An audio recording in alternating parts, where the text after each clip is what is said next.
Can I talk to the proxy advisors, ISS, Institutional Shareholder Services, and Glass Lewis without violating Reg FD? Today on Zippy Point. Quick Zips by Zippy Point. Quick and dirty. I'm Brock Romanek. I'm a big fan of yous. So this one can really trip people up. The proxy advisors are advisory firms that issue recommendations regarding how shareholders should vote. They're hired by many of your larger investors to provide these voting recommendations.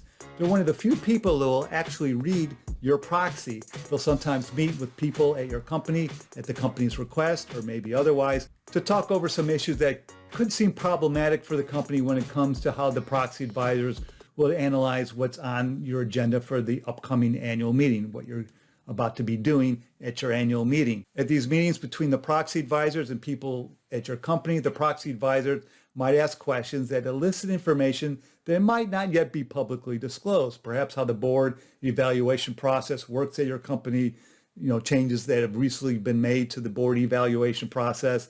There's not a lot of proxy disclosure about the board evaluation process to begin with, and in the corporate governance guidelines either. Other board mechanics, other governance mechanics, other things like that. Or it could be something more material, long-range plans, strategic goals, operational matters. So legally speaking, the proxy advisors are an investment advisor. They're required to register as such, which is one of the enumerated categories of persons covered under Rule 100B1 of FD. In this section of the Regulation FD adopting release, the SEC discussed that it specifically narrowed the coverage of FD to categories of persons that would be reasonably expected to trade securities on the basis of information communicated or provide others with advice about securities trading. So disclosures of material non-public information to a proxy advisor would be subject to FD.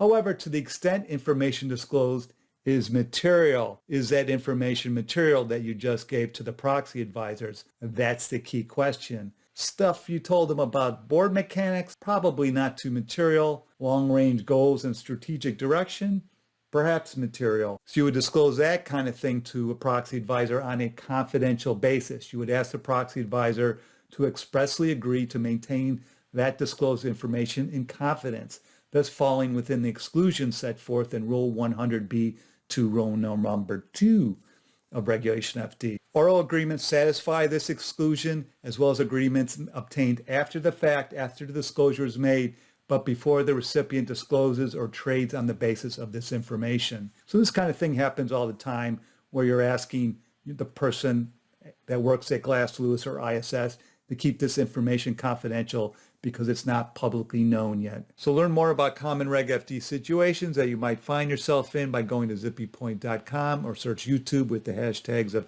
#RegFD, #ZippyPoint, and let me know what you think.